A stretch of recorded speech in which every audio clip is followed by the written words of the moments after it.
ప్రపంచ వన్యప్రాణుల దినోత్సవం సందర్భంగా గుజరాత్లోని గిర్ అడవుల్లో సఫారీని సందర్శించిన ప్రధానమంత్రి నరేంద్ర మోదీ రెండో రోజు వన్యప్రాణులతో సన్నిహితంగా మెలుగుతూ వాటికి ఆహారం అందజేశారు. జామ్నగర్ జిల్లాలోని వన్యప్రాణుల రక్షణ, పునరావాసం, సంరక్షణ కేంద్రం వంతారాను సందర్శించారు. Reliance industries chairman Mukesh Ambani, ఆయన భార్య నీతా అంబానీ, కుమారుడు అనంత్ అంబానీ, కోడలు రాధిక మర్చెంట్ సైతం పాల్గొన్నారు.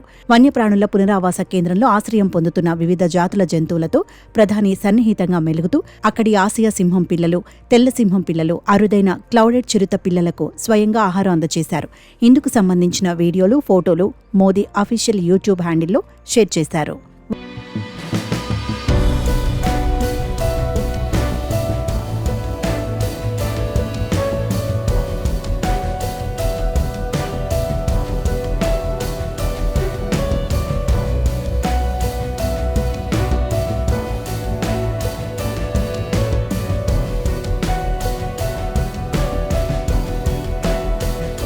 వంతారాలోని పునరావాస కేంద్రంలోని ఆసుపత్రి, వెటర్నరీ సౌకర్యాలను, అక్కడ ఏర్పాటు చేసిన ఎంఆర్ఐ, సిటీ స్కాన్, ఐసీయూ తదితర సౌకర్యాలను మోదీ వీక్షించారు. ప్రధాని మోదీ ఫీడింగ్ ఇచ్చిన తెల్లటి సింహం పిల్లకు ఒక చిన్న స్టోరీ ఉంది.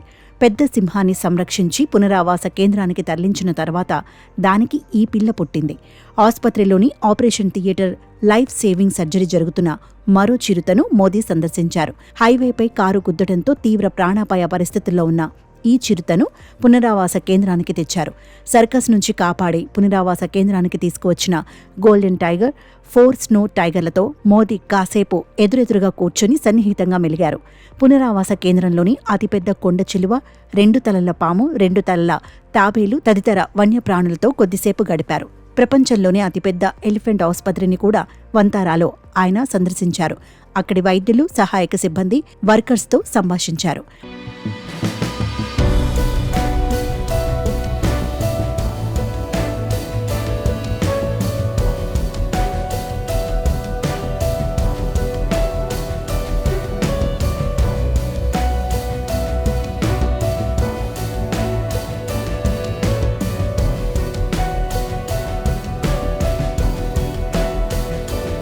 వంతారా అనేది కృత్రిమ అడవి. గుజరాత్లోని జామ్నగర్ రిలయన్స్ రిఫైనరీ కాంప్లెక్స్లో 3000 ఎకరాల్లో వంతారా ఉంది.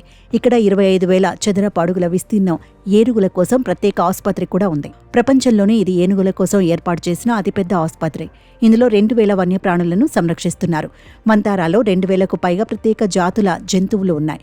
గాయపడిన, ఇబ్బందుల్లో ఉన్న 1.5 లక్షల జంతువులను రక్షించి ఈ పునరావాస కేంద్రంలో ఆవాసం కల్పిస్తున్నారు.